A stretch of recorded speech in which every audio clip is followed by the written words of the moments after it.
نحمده ونصلي ونسلم على سيدنا مولانا محمد رسول النبي الأمين المكين الحنين الكريم الرب الرحيم. أما بعد،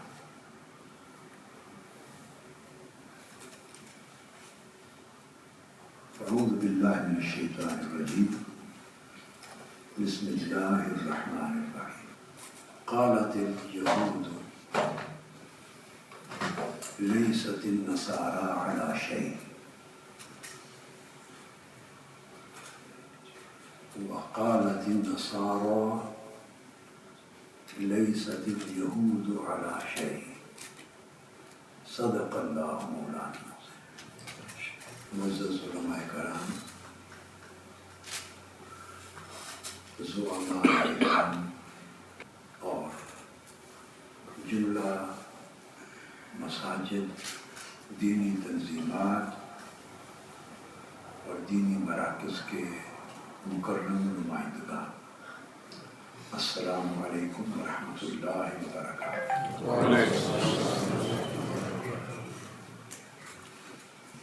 ایک مقام قرآن مجید کا میں نے ایک آیہ کریمہ کا ایک حصہ پڑھ دیا ہے. جب ہم اتحاد یا افتراق کی بات کرتے ہیں تو اس کے پیچھے ایک پوری سوچ، ایک تھاٹ، ایک نظریہ، ایک پورا فکر ہوتا ہے، ایک اپروچ ہوتی ہے، زاویہ نگاہ ہوتا ہے جو افتراق کو جنم دیتا ہے اور اتحاد کو ختم کرتا ہے. اولاً تو انسانیت میں اتحاد تھا. قرآن مجید نے اس کو واضح فرمایا. اولاً تو پوری نسل بنی آدم میں اتحاد تھا، پھر افتراق ہوا. میرا اس مختصر سی زندگی میں جو مطالعہ ہے اور تجربہ ہے اور مشاہدہ اور تجزیہ ہے،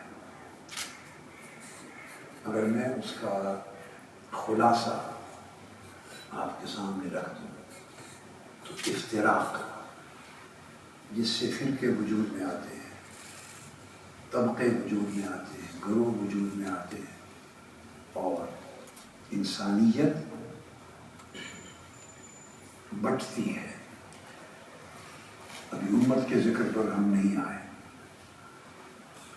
امت کے باب میں بھی یہی معاملہ ہے. ہسٹری کا، تاریخ کا مطالعہ بھی ہے، مشاہدہ اور تجزیہ بھی ہے. ایک نچوڑ ہے، نچوڑ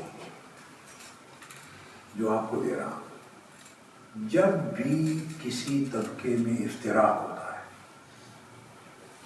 وہ افتراق ضروری نہیں کہ دینی اور مذہبی ہے. علماء میں ہوا اور مذہبی طبقات میں ہوا تو اس کو فرقہ واریت کہہ دیا، اس کو مذہبی افتراق کا نام دے دیا. یہ افتراق صرف مذہب میں نہیں ہوتا، سیاست میں بھی ہوتا ہے. اور آپ کے سامنے پاکستان کا نقشہ اس سے بہتر اس بات کو سمجھنے کی اور اظہار کیا ہو سکتا ہے. سیاسی زندگی میں بھی افتراق ہوتا ہے، معاشرے میں، سماج میں بھی افتراق ہوتا ہے. کاروبار اور تجارت کی جو منڈی ہے، اس کا جو پورا ایک نظام، اس میں بھی افتراق ہوتا ہے. برادریوں میں چھوٹے ہوتے چلے جائیں دائرے، برادریوں میں بھی افتراق ہوتا ہے، اگر خاندانوں میں بھی ہوتا ہے. خواہ بنیاد اس کی مذہب ہو جائے، خواہ رنگ و نسل ہو جائے، خواہ لسان ہو جائے، خواہ سیاست ہو جائے، خواہ سماج و معاشرت، خواہ تہذیب و ثقافت. یہ آپ چاہیں تو انہیں بنیادیں کہہ لیں، چاہیں تو عنوانات سے تعبیر کر لیں. افتراق جب بھی جہاں بھی ہوا ہے،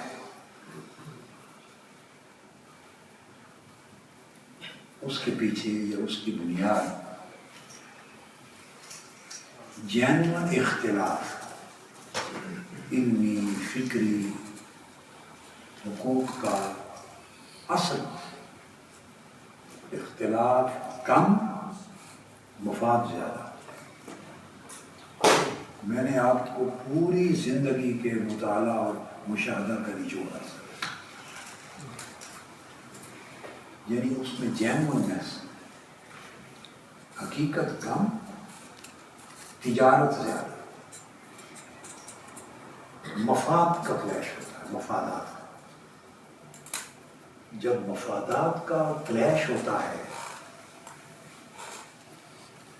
تو وہ دھندا اشتراک کا چل نہیں سکتا جب تک اس کو نہایت معقولیت کا اور جائز ہونے کا اور مشروع ہونے کا اور ضروری ہونے کا اور فکری اور نظریاتی اور اعتقادی حاجت ہونے کا جب تک روپ نہ اس کو دے دیا جائے۔ اگر یہ افتراق ہو رہا ہو اور لوگوں کو پتہ ہو کہ یہ صرف دھندا ہے، یہ اس کے پیچھے مفادات کی جنگ ہے، نفسانی حرص و ہوس کی جنگ ہے، اور اس میں لوگوں کو مشتعل کرنے کا یہ ہوتا ہے کہ وہ دیکھتے ہیں کہ آڈینس کون ہے، لڑانا کن کو ہے۔ جن کو لڑانا ہوتا ہے ان کی نفسیات کو سمجھتے ہیں، ان کے جذبات کو سمجھتے ہیں، ان کے ٹچنگ پوائنٹس کو جانتے ہیں کہ کون سے جگہیں ایسی ہیں جہاں ہٹ کریں گے تو چنگاری بڑھے گی، تو ان کو مشتعل کر کے جذبات کی آگ میں اتنا آگے لے جاتے ہیں کہ وہ دست و گریباں ہو جاتے ہیں۔ تو اگر جینونیس کا روپ نہ دیا جا سکے کہ یہ جائز ہے اور ضروری ہے، تو اس وقت تک وہ دھندا چل نہیں سکتا۔ آپ کہیں کہ کیا سرے سے جینون اختلاف ہوتا ہی نہیں؟ میں کہوں گا ہوتا ہے، ڈیفینیٹلی ہوتا ہے، مگر یوں کہ یہ اتنا سا ہوتا ہے اور بنا دیا جاتا ہے اس کو اتنا، یعنی ایک ماشا، ایک تولہ، ایک چھٹانک، آخری حد تک چلے جائیں تو ایک پاؤ، اوزان میں جو پاکستان انڈیا کے وزن ہے پاؤ ہوگا، مگر اس کو من نہیں ٹن بنا دیا جاتا۔ یہ افتراق کی حقیقت، یعنی میں نے آپ کو پوری تاریخ کا ایک نچوڑ بتایا، اس کے پیچھے نفس کھیل رہے ہوتے ہیں، نفس کی ضروریات، لالچ، حرص، تجارت، دھندا ہوتا ہے، تو وہ اس کو بڑھا کر بہت بڑا بنا کر اتنا اور اتنا کثرت کے ساتھ اس کو بڑھایا جاتا اور پڑھایا جاتا اور سنایا جاتا اور سمجھایا جاتا ہے بار بار کہ وہ بات سچی لگتی ہے، اور اس سے ہٹ کر سوچنے سمجھنے کی جتنی طریقے ہیں وہ بند کر دیے جاتے ہیں۔ اور یہ صرف مذہب کی دنیا میں نہیں ہوتا۔ ایک بات اور عرض کر دوں، یہ سیاست میں اس سے زیادہ سینکڑوں گنا زیادہ اختلاف ہوا ہے تاریخ میں۔ آپ اگر بہت پیچھے نہ جائیں، صرف 1200-1400 سال کی اسلام کی تاریخ کے مختلف زمانے دیکھ لیں اور کاؤنٹنگ کریں کہ مذہب کے نام پر 1200-1400 سال میں کل کتنے قتل ہوئے ہیں، میں خاص جملہ بول رہا ہوں، آپ پہنچ جائیں گے۔ اور سیاست نے کتنے قتل کروائے ہیں، بے شک، اقتدار نے کتنے قتل کروائے، آپ کو سارا معاملہ سمجھا۔ مذہب نے کم ہی بھائی کے ہاتھوں بھائی کا قتل کرایا ہوا، بڑا یہ میرے ذہن میں نہیں تھا سبجیکٹ، یہ تو انہوں نے بات کر دی، مجھے خیال آیا کہ میں کیوں نہ اس مجلس کی ایک بنیاد رکھوں۔ اب تاریخ کے اوراق پلٹے، مذہب نے کم، یہ انکار نہیں کر رہا، آپ کو کم واقعات ملیں گے جہاں مذہب نے بھائی کے ہاتھوں بھائی کا قتل کروایا ہے۔ بیٹے کے ہاتھوں باپ کا قتل کروایا، کم ملیں، بہت کم۔ سیاست اور سلطنت کی تاریخ میں چلے جائیں، بادشاہت کی تاریخ میں آپ کو جگہ جگہ ملے گا بھائی بھائی کے ہاتھوں قتل کر رہا ہے، بھائی بھائی کو قید کر رہا ہے، بھائی بھائی کو قدر کر رہا ہے، بھائی خونی رشتوں کو قتل کر رہا ہے، بے درے خون۔ اب انسانیت میں افتراق ہوا، اس کے بعد امت آ گئی۔ حضور علیہ السلام کی بعثت کے بعد امت محمدی میں بھی اصل اتحاد ہوتا ہے، اصل یونٹی وہ اصل ہے۔ افتراق جینو اختلاف کی وجہ سے، اور اس کے ساتھ آپ کے یہ تڑکا لگتا ہے مفاد کا، اور وہ اس کو ملٹی پلائی کر کے کہیں لے جاتا ہے۔ اگر مفاد اور تجارت اور حرف اور بددیانتی کا عنصر غائب ہو جائے اور صرف جینون اختلاف رہ جائے، جینون، تو آپ کو یوں لگے کہ اختلاف ہے ہی نہیں ہم میں۔ اب ابھی ایک چھوٹی سی مثال آپ کو دیں، ابھی آپ کی آنکھوں کے سامنے ہے، محترم سید طفیل حسین شاہ صاحب نے ایک نعت شریف پڑھی ہے، ان کا ایک مکتب فکر، ایک مسلک، ایک نقطہ نظر ہوگا، اور زیادہ تر نعت پڑھنے اور سننے والوں کا ایک نقطہ نظر مسلک ایک الگ ہوگا۔ مجھے بتائیے کہ انہوں نے نعت پڑھی ہے اور دیگر نعت پڑھنے والوں کی نعت کے ذوق اور ان کے نعت کے ذوق میں کتنا فرق رہ گیا؟ آقا علیہ السلام کے ساتھ محبت اور عقیدت ادھر یا ادھر کیا فرق رہ گیا؟ کتنا فاصلہ ہے؟ کوئی ہے؟ سرے سے کوئی،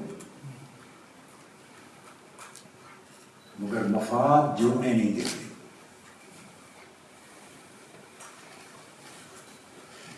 اگر قمیضوں کی ایسی سلائی ہونے لگے کہ جیبیں کٹ جائیں، اس میں جیبیں نہ ہوں، تو آپ سمجھیں آدھے اختلافات ختم ہو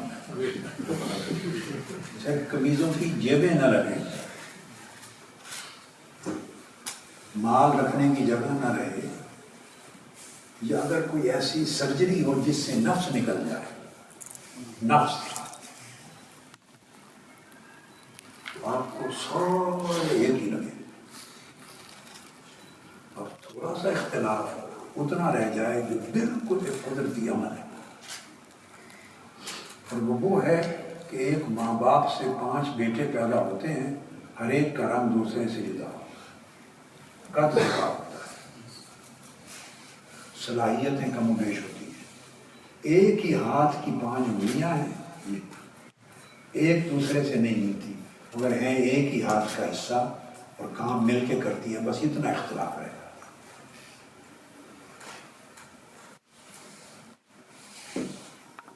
میں اس جملے پہ زور دے رہا ہوں کہ 80s کے زمانے میں، آج سے 40 برس پہلے، مجھے لفظ یاد نہیں، کچھ لوگ جو اتحاد امت کو پسند نہیں کرتے، اس تصور کو، وہ مجھے ایک تانا دیتے تھے، ایک لفظ بولتے تھے میرے لیے، فلاں پسند ہی ایسا، صلح کلیت۔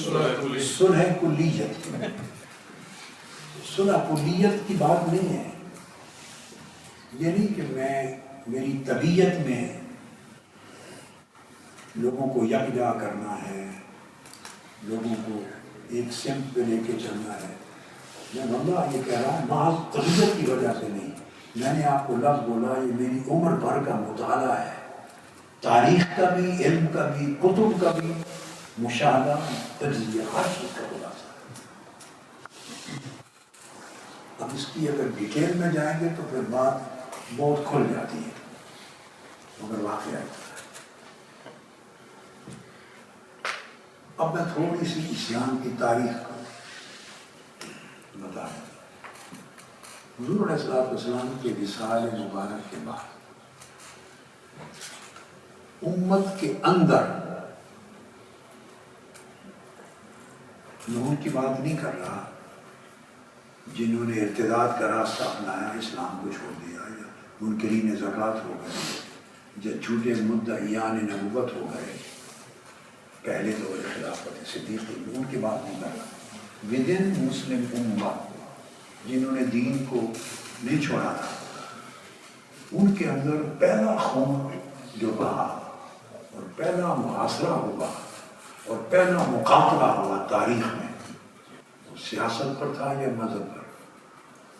سیدنا عثمان غنی رضی اللہ تعالیٰ عنہ کی، جس میں شہادت ہوئی، میرا اشارہ اس واقعے میں جی سیاست تھی۔ ایک گروہ تھا جو ان کی حکومت کو ختم کرنا چاہتا۔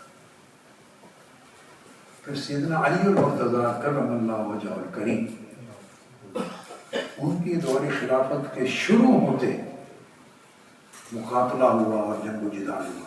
کوئی مذہب کا ایشو تھا یا سیاست تھی ان کے خلاف؟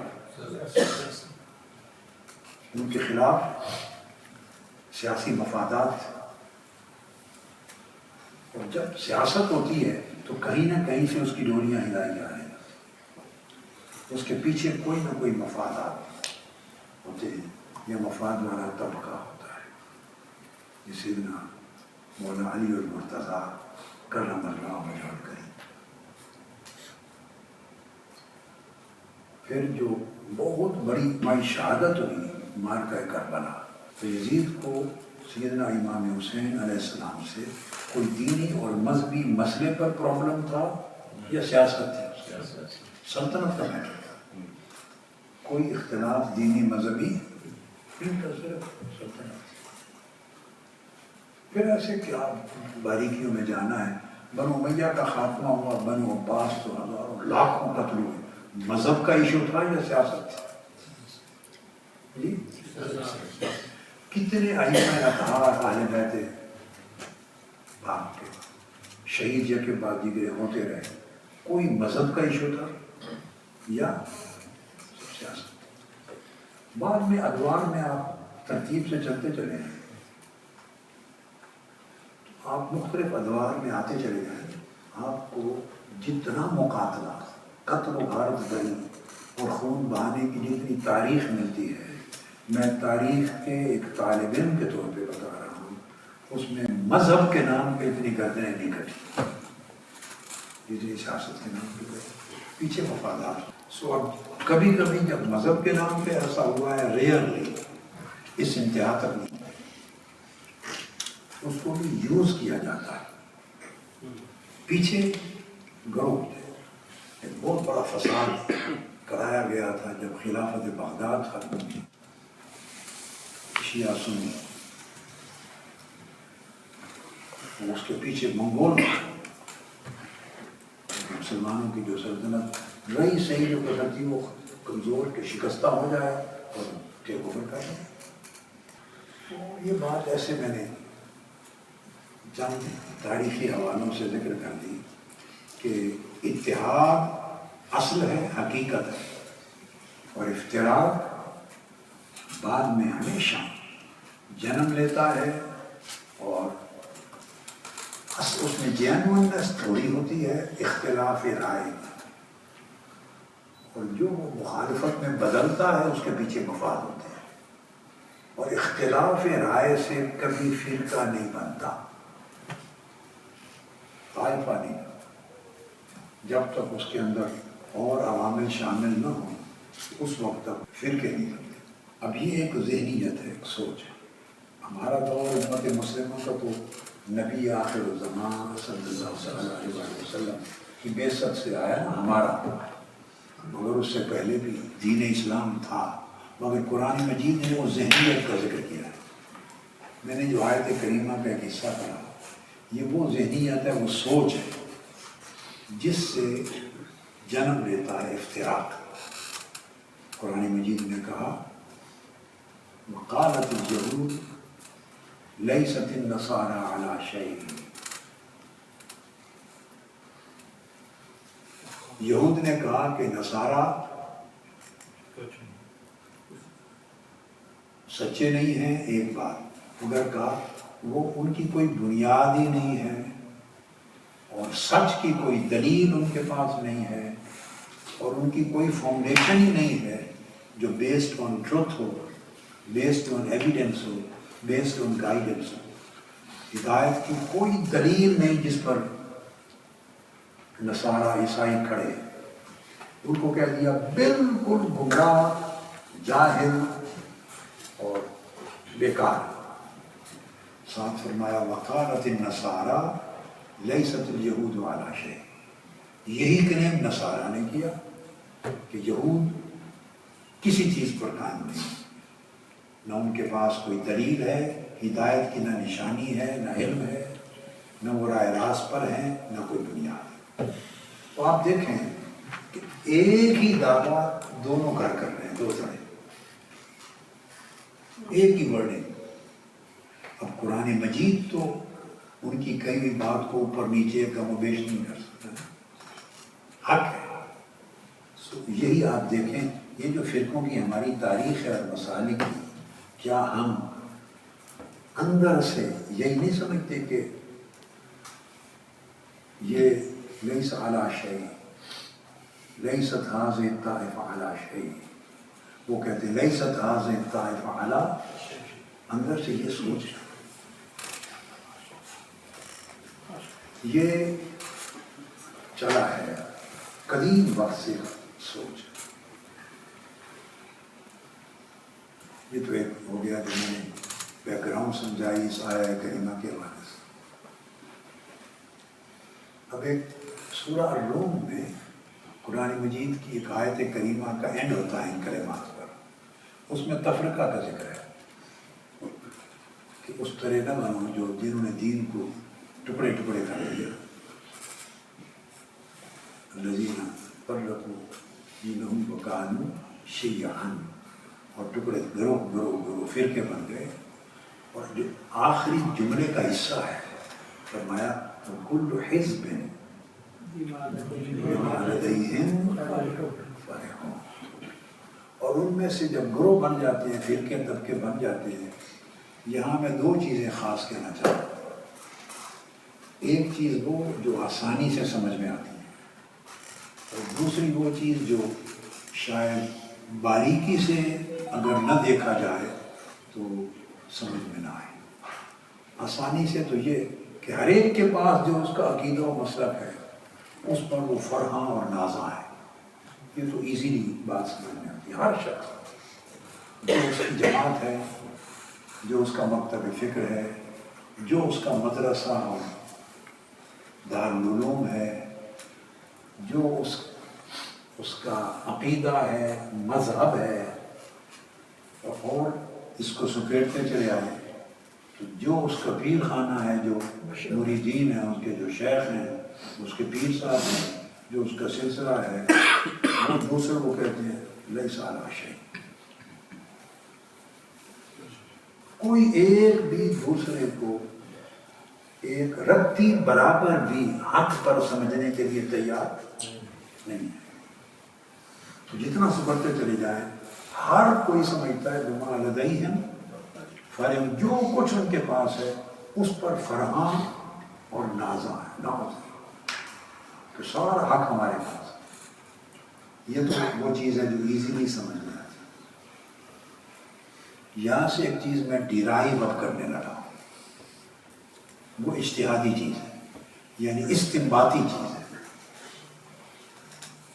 عبارت النص کی نہیں، وہ اشارت النص کی، دلالت النص کی یا اقتضاء النص کے بعد کی چیز ہے، ڈیریویٹو ہے. قرآن مجید کا یہ اسلوب کہ دین میں دین کے ٹکڑے نہ کرو اور دین کے ٹکڑے کرنے والوں جیسے نہ بن جاؤ، کہ وہ ہر ایک کے پاس جو کچھ ہے اس پر فرحاں نازاں.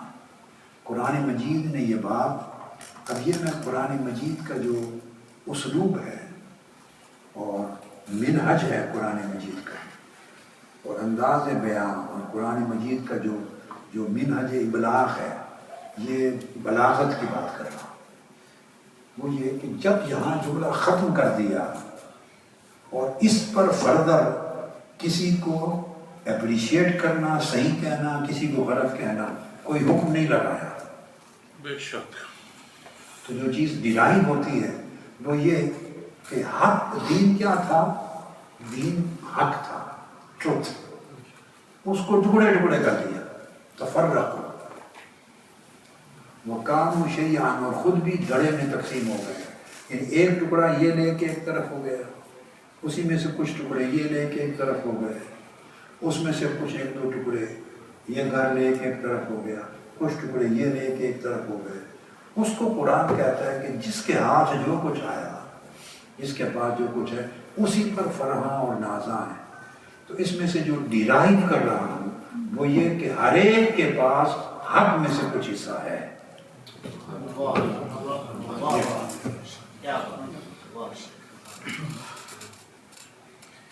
دین کے اندر رہنے والے، کیا دین اسلام کے اندر رہنے والے جتنے بھی گروہ بنے، ہر ایک کے پاس ایسا نہیں کہ وہ پورا کا پورا باطل ہے،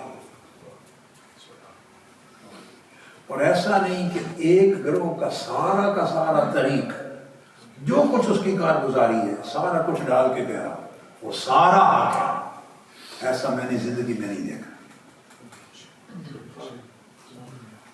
اس میں ڈیرائیو بھی ہوتا ہے کہ ہر کوئی دین حق کے کچھ نہ کچھ حصہ لے کے الگ ہو گیا، اور حق کا کچھ حصہ اس کے پاس ہے، کچھ اس کے پاس، کچھ اس کے پاس، جس کے پاس جتنا حصہ ہے اسی پر وہ فخر کرتا ہے، ناز کرتا ہے۔ تو حق ڈیوائیڈڈ ہے، کلیت کسی کے پاس نہیں۔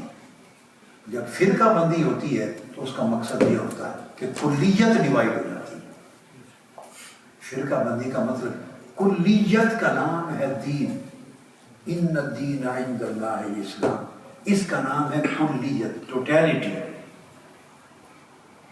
اور جب تفرق ہو گیا تو اس میں ہر ایک کے پاس کچھ نہ کچھ حق ہے، سارا باطل کوئی نہیں۔ معذرت کے ساتھ ممکن ہے کسی کو اگر ڈیپ بات پسند نہ آئے تو معذرت کر لیتا ہوں، مگر میں حق بیان کر رہا ہوں کہ سارا باطل بھی کوئی نہیں اور سارا کا سارا حق بھی کسی ایک کے پاس نہیں۔ جن کا زور توحید پر زیادہ ہے، تعبیر پر اختلاف ہو سکتا ہے، تعبیر و تشریح پر اختلاف ہو سکتا ہے، تو جو توحید پر زیادہ زور دیتے ہیں، کیا توحید دین حق کا فاؤنڈیشن نہیں ہے؟ ہر پیغمبر کی دعوت یہ نہیں رہی، تو حق ہے ان کے پاس۔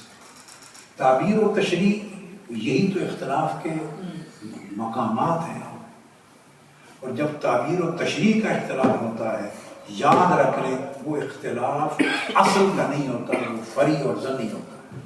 جو اختلاف تعبیر و تشریح کا ہوگا وہ اصل پر بیس، وہ ظن کا ہوگا۔ تعبیرات اور تشریحات جہاں ایک سے زائد احتمال ہو، ایک سے زائد کا، تو وہ ظنیات کا چیپٹر ہے، وہ قطعیات میں رہتا ہی نہیں ہے۔ وہ قطعیات میں جہاں ایک سے زائد تعبیر کے، تشریح کے، ایک لفظ کے ایک سے زائد معنی کے جہاں امکانات ہوں، احتمال آ جائے، وہاں یقینیت اور قطعیت نہیں ہوتی، سو وہ اصل نہیں رہتا، وہ ظن رہتا۔ تو جن کا زور عقیدہ رسالت اور تقریم رسالت اور محبت نبی اور محبت رسول پر زیادہ ہے، کیا یہ بات درست نہیں ہے کہ وہ اتنا زور توحید پر نہیں صرف کرتے؟ کیا یہ درست نہیں ہے؟ اتنا وقت توحید کے بیان پہ ان کی مجالس میں ذوق ہی نہیں بنتا توحید کے ذکر سے۔ جیسے توحید کا ذکر کرنے والے، زور دینے والوں کی مجالس میں شان نبوت اور رسالت کے ساتھ وہ ذوق نہیں بنتا جو ادھر توحید کے بیان سے ذوق بنتا ہے۔ تو دونوں کے پاس بما لدیہم فرحون کی کیفیت ہے ہی۔ کیا یہ بات درست نہیں ہے کہ ایک طرف جب صحابہ کرام کی تعظیم و تکریم زیادہ ہے کرتے ہیں، اس گھر میں اہل بیت اطہار کا اس جوش و جذبے سے تذکرہ نہیں ہوتا؟ کیا یہ واقعہ ہے؟ اور جہاں اہل بیت اطہار کا جو شخوروں سے تذکرہ ہوتا ہے وہاں ان کو صحابہ کرام کی بات سے اتنا کیف و سرور نہیں ملتا. یہ قرآن مجید کل حزب بما لدیہم فرحون سب تقسیم ہو گئے. آپ مجھے بتانے کی ضرورت نہیں، آپ خود گواہ ہوں گے. کئی مجالس ایسی ہوں گی. یہ تو اوپر کی تقسیم ہو گئی، یہ بات توحید کی تھی یا رسالت کی تھی. تو اس کے ذوق میں بھی تقسیم آ گئی. یہ صحابہ کرام کی اہل بیت اطہار ان کے ساتھ جو ذوق محبت ہے، ذوق امید، اس کی تقسیم آ گئی. آگے چلیں، ایسی جگہ آپ کو ملیں گی کہ اولیاء کرام کا تذکرہ وہاں ہوگا تو اتنا ذوق اور ریسپانس آپ کے عالم کو وہاں نہ توحید کے ذکر سے ملے گا، نہ نبوت و رسالت کے ذکر سے، نہ صحابہ کرام سے، نہ شاید اہل بیت اطہار سے. اور اولیاء کرام کے ذکر کے لیے بھی اتنا نہیں ملے گا جتنا وہ جو ایک پیر صاحب بیٹھے ہیں، وہ ساری جہان کے کل اولیاء اگر اس میں جمع نہ بنا دو اور پوری رات کرامات گھڑ کے اس کے اوپر جڑ نہ دو تو اس وقت تک وہ رسپانس نہیں ملے گا. وہاں حضور سیدنا غوث الاعظم شیخ عبد القادر جیلانی کا ذکر پڑھے کرتے رہے، کہا حضور داتا گنج بخش شریف ویری کا کرتے رہے، خواجہ غریب نواز حضرت خواجہ معین الدین چشتی اجمیری کا کرتے رہے، خواہ ابو الحسن شاذلی کا کرتے رہے، خواہ سیدنا امام علی رضا کا کرتے رہے، خواہ امام جعفر صادق کا کرتے رہے. وہ کیف اور سرور وہاں جوش پیدا نہیں ہوگا. جب آپ اس پیر صاحب کی کرامتوں پر آئیں گے، بھلے وہ کرامتیں گزشتہ شب آپ نے کاپی پر خود ہی نہ بنائی، کیونکہ وہ کرامتیں جو آج اس پیر صاحب کے لیے وہ کوئی سنا رہا ہے، اس نے اگلے شہر میں وہ کرامتیں دوسرے کے لیے سنانی، تیسرے شہر میں تیسرے کے لیے سنانی. آپ اندازہ کریں کہ ہم کتنا اصل سے اور حق سے دور چلے گئے. ان کا ذوق وہاں پیدا ہوگا. بے شک ولایت کا دین اسلام میں مقام و مرتبہ ہے، ہمارے عقیدہ اور ایمان کا حصہ ہے. اور اولیاء کا ذکر اللہ پاک نے قرآن مجید میں فرمایا. اور اولیاء اللہ کے محبوب اور دوست ہوتے ہیں. سب انبیاء بھی اولیاء ہیں اور صحابہ اہل بیت بھی، سلف صالحین اولیاء تو عقیدے کا حصہ ہے، مگر انہوں نے اس حصے کے اور اس حصے کے بھی ایک جز کے ساتھ اپنے آپ کو جوڑ لیا.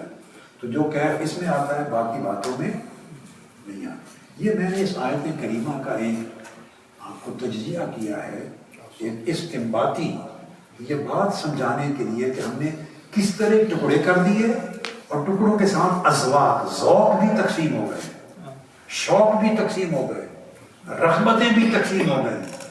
اور یہ ساری تقسیمات جو ہوتی ہیں اس کے ساتھ معاملات جڑے ہوئے ہوتے ہیں، معاملات بہت سے جڑے ہوئے ہوتے ہیں. اب یہ جو دوسری آیت کریمہ آپ سمجھ گئے.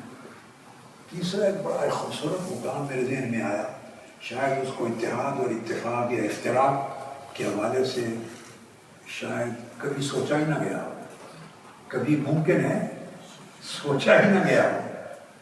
آپ کو بڑی عجیب بات لگے مگر ہے مبنی پر حقیقت. وہ قرآن مجید کا ایک اور مقام ہے. اللہ رب العزت نے فرمایا موسیٰ علیہ السلام سے کہ اپنا عصا مارو.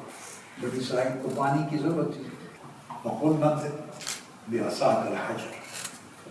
آپ نے اپنا عصا مارا، فانفجرت منہ اثنتا عشرۃ عینا. آپ نے عصا مارا. اب جو بات سمجھنے والی ہے جس سے میں ڈیرائیو کر رہا ہوں، میں آپ کو پہلے عرض کر دوں، شاید کسی نے اس کی یہ تشریح توجیہ نہیں کی ہوگی، لہٰذا اس میں نہ جائیں کہ کسی اور نے کہا ہے یا نہیں کہا. میں عرض کر رہا ہوں اور قرآن مجید سے ڈائریکٹ بھی عرض کر رہا ہوں. تو جب عصا مارا تو اس کے 12 چشمے پھوٹ پڑے اس میں. اب میں کنیکٹ کرنا چاہتا ہوں، عصا ایک ہی تھا، عصا مختلف لوگوں نے نہیں مارا تھا. عصا بھی ایک تھا اور پتھر بھی ایک تھا.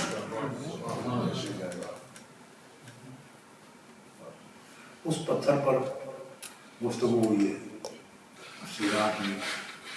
میں نے بھی اقوال اپنی تفسیر میں جمع کر دی، مگر قول یہ کہ پتھر بھی ایک تھا اور عصا مارنے والا بھی ایک تھا اور چشمے پیدا کرنے والا بھی ایک تھا. فانفجرت منہ اسی ایک پتھر میں سے من حسنۃ عشرۃ عینا 12 چشمے پھوٹ پڑے. تو پھر کیا ہوا؟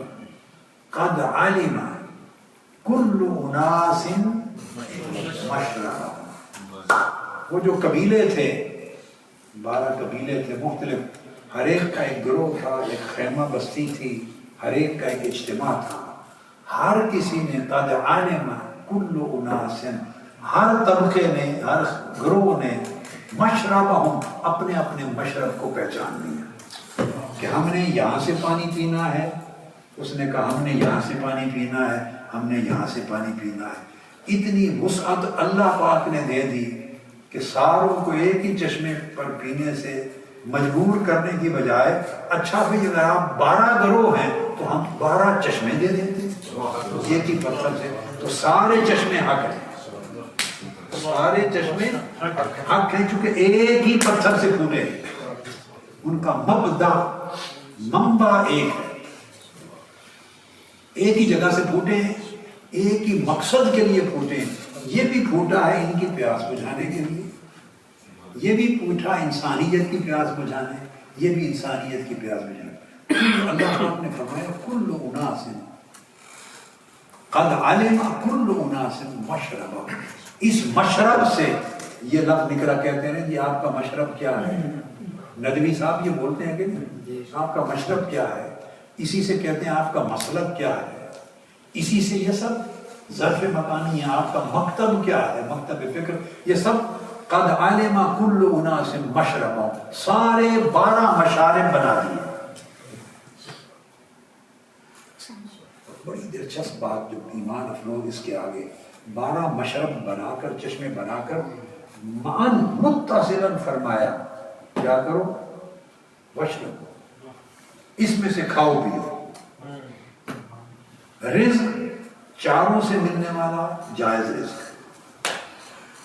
ولا تعثوا فی الارض مفسدین، صرف فساد نہ پھیلاؤ، گردنیں نہ کاٹو کٹواؤ لوگوں کی، فساد انگیزی نہ کرو، فساد انگیزی شر نہ کرو. سارے چشمے ایک ہی ہیں. اب میں فقہی اعتبار سے اپنے عبادات میں یا اپنے معاملات میں حنفی اور مذہب ہوں، مگر حنبلی، شافعی، مالکی تمام ائمہ کو اسی طرح حق پہ سمجھتا ہوں جس طرح اپنے امام ابو حنیفہ کو سمجھتا ہوں. امام احمد بن حنبل شاگرد ہیں امام ابو یوسف کے. میں شجرہ نسب علمی بتا رہا ہوں. امام احمد بن حنبل ذہن میں رکھیں، شاگرد ہیں امام قاضی ابو یوسف کے. وہ بڑے شاگرد ہیں امام اعظم کے ابو حنیفہ کے. امام شافعی شاگرد ہیں امام محمد بن حسن الشیبانی، امام اعظم کے جو شاگرد ہیں، جو فقہ حنفی کے جو مرتب ہیں. امام شافعی ان کے شاگرد ہیں، وہ شاگرد ہیں امام ابو حنیفہ کے. پھر امام محمد بن حنبل امام شافعی کے شاگرد بھی ہیں. پھر امام شافعی امام مالک کے شاگرد بھی ہیں. ان سب میں سینئر امام ابو حنیفہ ہیں. تو انہوں نے اختصار میں فیض کیا امام محمد الباقر اور امام جعفر الصادق. اب آپ دیکھیں سارے قد علم کل اناس مشربہم، ایک ہی پتھر سے سارے چشمے پھوٹ پڑے گے نہیں، ایک ہی پتھر سے. الگ الگ اپنے مشرب سے ہر کوئی پی رہا ہے. تو یہ رائٹ ہے کہ آپ اپنے اپنے ذوق کے ساتھ اور اپنی ترجیحات کے ساتھ اپنے مسالک، اپنے مدارس، اپنے مکاتب سے تمسک رکھیں، اکتساب علم کریں، اکتساب فیض کریں، مگر دوسرے پر غیر محتاط گفتگو، گالی گلوچ اور تکفیر اور تکذیب اور تضلیل تو دور کی بات، وہ نہیں کہہ رہا، غیر محتاط گفتگو سے بھی پرہیز کریں. اگر یہ طرز عمل اختیار کر لیں تو ساری خیر کا کام، ساری خیر. اب دیکھیے نا اہل سنہ کے ہاں کوئی مکتب فکر 3 ہیں مکاتب فکر جن کی حدیث کی کتابیں ایک ہیں اہل سنہ، اور سب سے سر فہرست اوپر کے مرتبے کی بخاری اور مسلم ہے. آپ سمجھ گئے؟ یہ میری کتاب ہے حکم السماع عن اہل البدع والاہواء. یہ علم و مصطلح الحدیث میں ہے. اصول الحدیث کی ایک کتاب ہے. اصول الحدیث کی ایک بحث ہے روات کے سلسلے میں کہ کس کس سے روایت کرنا یا سماع حدیث کرنا جائز ہے، کس سے ناجائز ہے. سماع کرنا، روایت کرنا حدیث کی. اس بحث میں ایک سوال آتا ہے کہ جو فرق مبتدعہ تھے پہلے زمانوں میں، جن پر بدعت کا الزام لگایا جاتا تھا کہ یہ بدعتی ہے، یعنی گمراہ فرقے ہیں. کیا گمراہ نام بدل جاتے ہیں نا پہلے دن کے. ان سے اگر وہ سچا راوی ہو، سچا، اور وہ ان فرقوں سے جنہیں گمراہ فرقہ کہا جاتا ہے، تو اس سے حدیث نبوی کی روایت کرنا، سماع کرنا جائز ہے یا نہیں.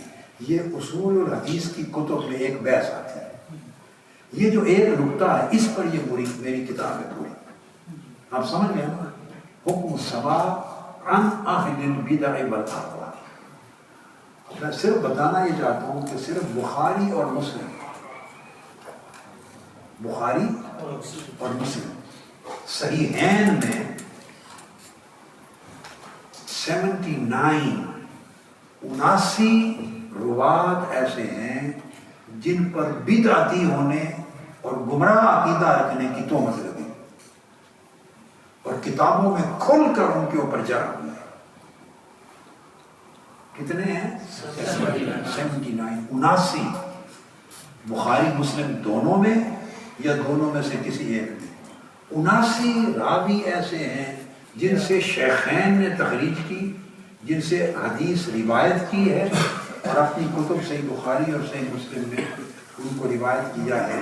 اور وہ اہل الاہواء یعنی ان فرق کے مبتدعہ کی طرف منسوب تھے جن کو اس زمانے میں دوسرے لوگ گمراہ فرقہ کہتے تھے. آج ہمارے دور کی اصطلاح میں بڑا سہل الکلام ایک لفظ ہے، بد عقیدہ. سیدھا جس کو کہنا یہ بد عقیدہ کہتے ہیں. پرانے زمانے میں جس کو بد عقیدہ کہتے تھے اس میں مرجئہ بھی تھے جو بخاری اور مسلم کے راویوں میں سے، جن کو امام بخاری نے بھی لیا ہے ان کی حدیث اور امام مسلم نے بھی. اس میں ناصبی بھی تھے، اس میں تشیع شیعہ بھی تھے، اس میں قدری بھی تھے، جہمیہ بھی تھے، خوارج بھی تھے، اور وقف اور قادیہ آگے بھی 2 مکاتب، 8 مکاتب فکر تھے. 6 کو تو آپ مجموعی طور پہ لے تھے. شیعہ بھی، اور کتب میں جو شیعت میں خالی تھے ان کو رافضی کہتے تھے، تو روافض بھی تھے. بخاری اور مسلم میں ایسے 79 روات ہیں جن سے حدیث کی روایت لی گئی اس شرط پر کہ مذہب یا نقطہ نظر ان کا الگ تھا مگر وہ صدوق تھے، ان کی طرف کذب کبھی منسوب نہیں کیا گیا، وہ سچے تھے. اس کا مطلب ہے دوسرا نقطہ نظر اور عقیدہ رکھنے والوں میں بھی کسی کو سچا سمجھ لینا اس کی گنجائش تھی. مسلک دوسرا ہے، عقیدہ دوسرا ہے، جن کو اہل البدع اور اہل الاہواء کہا جاتا ہے، بد عقیدہ ہے. مگر اس میں بھی یہ ائمہ اور محدثین، جرح و تعدیل کے ائمہ یہ گنجائش رکھتے تھے کہ صدوق ہے یا نہیں. تو اس میں بھی سچے ہو سکتے ہیں. ہمارے دور میں ہو سکتا ہے سچا، دوسرے مسلک کا کوئی عالم ہو تو گنجائش ہے کہ وہ سچا بھی ہو. کوئی اس کو صدوق اپنے مسلک کے اندر کوئی اب سچا نہیں دوسرا رہا، ہر دوسری گلی میں کوئی سچا نہیں ہے. اس حد تک ہم تفرق میں، افتراق میں گر گئے کہ اس کی کوئی مثال نہیں دے. میں نے صرف آپ کو یہ ایک مثال دی ہے. میں نے وہ سارے اسماء درج کیے ہیں اپنی کتاب، 79 پورے نام ہے. امام جلال الدین سیوطی اور دیگر بڑے بڑے ائمہ نے کوٹ کیا، میں نے وہ حوالوں سے لکھا ہے صرف یہ نقطہ سمجھانے کے لیے کہ کتنی وسعت تھی، کتنی وسعت تھی. تو بات اب میں ختم کرتا ہوں کہ اتنی عظیم وسعت کی وجہ سے وہ پیشوا بنے، رہنما بنے اور ائمہ بنے اور مقتدا بنے، اتنی وسعت کے ساتھ اس درجے پر اللہ پاک نے ان کو پہنچایا کہ آج 1200-1300 سال بیت گئے اور وہ امت کے مقتدا ہے۔ امام احمد بن حنبل فرماتے ہیں کہ 40 سال میں، کتنے سال؟ 40 سال میں، گزشتہ 40 سال میں نے ایک نماز بھی ایسی نہیں پڑھی جس نماز کے بعد میں نے امام شافعی کے لیے دعا نہ کی۔ 40 سال امام احمد بن حنبل، حالانکہ وہ ان کا مذہب غلط، مذہب حنبلی کا، اور امام شافعی کتب میں یہ بات آئی ہے کہ امام شافعی گئے جب بغداد میں تو امام اعظم ابو حنیفہ رضی اللہ تعالیٰ عنہ مزار اقدس پر نماز پڑھی۔ امام شافعی ان کے مذہب میں ان کا فتویٰ ہے بسم اللہ الرحمن الرحیم کو۔ ان کے دو قول ہیں، قول قدیم اور قول جدید۔ ایک قول میں بآواز بلند پڑھنا ہے بالجہر امام شافعی کے، ایک قول میں بصرف اخفاء آہستہ پڑھنا ہے۔ سو جو دنیا بھر میں شوافی حضرات ہیں، شافعیہ، وہ ائمہ علماء چونکہ دونوں اقوال ہیں، ان کا مذہب قدیم اور جدید، تو وہ ان میں سے کئی بالجہر لے لیتے ہیں، کئی بالصرف لے لیتے ہیں، تو دونوں طریق چلتے ہیں۔ امام شافعی کا اس وقت مذہب بالجہر کا تھا، وہاں جا کے نہ بسملہ بالجہر، تو کسی نے بعد ازاں آپ سے پوچھا، اور ایک روایت میں آتا ہے کہ نماز فجر پڑھی اور قنوت نہیں پڑھی، ترک کر دی، دو الگ روایت۔ کسی نے آپ سے پوچھا کہ حضرت آپ نے اپنے مذہب پر اپنے فتویٰ پر چھوڑ دیا، فرمایا اس صاحب قبر کی عظمت کے سامنے مجھے حیا ہے،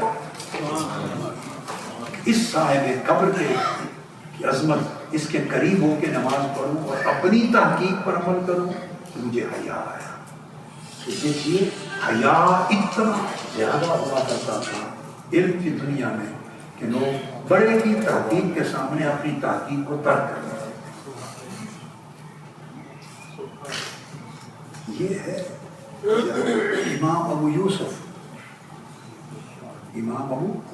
یوسف نے ہارون الرشید کے پیچھے نماز ادا کی، اس نے حجامہ کروایا تھا، پچنے لگوائے تھے، پچنے میں خون بہتا ہے، تو امام ابو یوسف کا مذہب ہے کہ اس سے جب پچنے سے خون بہتا ہے تو وضو دوبارہ کرنا واجب ہے۔ ان کے پیچھے نماز پڑھی۔ ہارون الرشید نے امام مالک سے پوچھا تھا تو میں نے پچھنے لگوائے ہیں تو فتویٰ کیا ہے؟ فرمایا کوئی نہیں، وضو واجب نہیں ہے، پچھنے لگوا کے وضو قائم رہتا ہے۔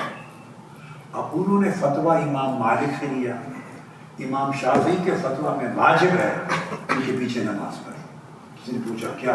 فرمایا امام مالک سے فتویٰ لیا، بس بات۔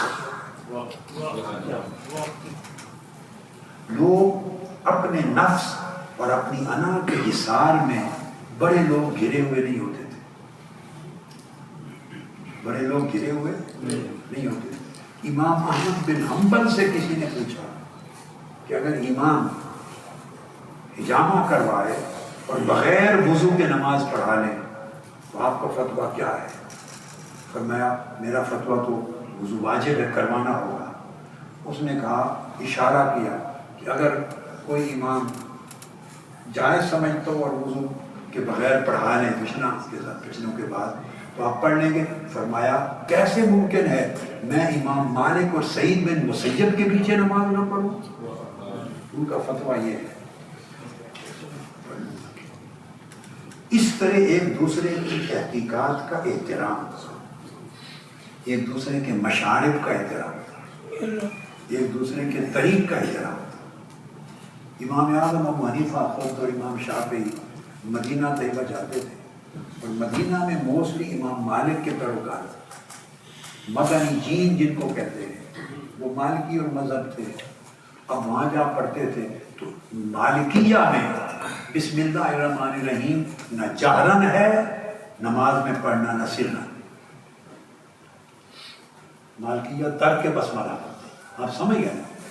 ویسے کوئی پڑھ لے تو نفلاً استحباب میں جائز ہے مگر نہیں. وہاں جب ان کے پیچھے نماز پڑھتے اور امام شافعی کے یہاں واجب ہے, امام اعظم کا فتویٰ ہے, اور انہی کے پیچھے نماز پڑھتے ان کی نماز ہو جاتی تھی, ہماری نہیں ہوتی. امام ابو حنیفہ کی بھی ہو جاتی تھی رضی اللہ تعالیٰ, امام شافعی کی بھی ہو جاتی تھی, امام احمد بن حنبل کی بھی ہو جاتی تھی. ایک دوسرے کے یہاں آتے جاتے, کوئی وہاں پڑھتا بسملہ بالجہر پڑھتا, کوئی بالسر پڑھتا, کوئی رفع یدین کرتا, کوئی نہ کرتا, ترک رفع یدین کرتا. آپ سمجھ گئے نا. کوئی وضو کا تجدید کرتا حجامہ کے بعد, کوئی نہ کرتا. الگ الگ فتاویٰ اور مذاہب تھے اور سب ایک دوسرے کے فتویٰ مختلف ہونے کے باوجود نمازیں پڑھتے. یہ میں نے آپ کو چند ایک مثالیں دی کہ یہ اکابر کا طریق تھا. بہت بعد میں آ کر انتہا پسندی کے رویے آئے. جب انتہا پسندی کا رویہ آتا ہے علم رخصت ہو جاتا ہے, تنگ نظری آ جاتی ہے, بڑی آسانی سے آدمی دوسرے پر فتویٰ لگا لیتا ہے, برا بھلا کہہ دیتا ہے, اس کو تہمت لگا دیتا ہے فکر کی طرح. اور علم کا مزاج جو ہے وہ سمندروں کی طرح وسعت رکھتا ہے اپنے اندر اور گہرائی رکھتا ہے, لائک اوشنز. اس میں برکت ہوتی ہے. اس سے آپ اپنے اندر غربتیں پیدا کریں. اللہ پاک برکت ہے. انشاءاللہ.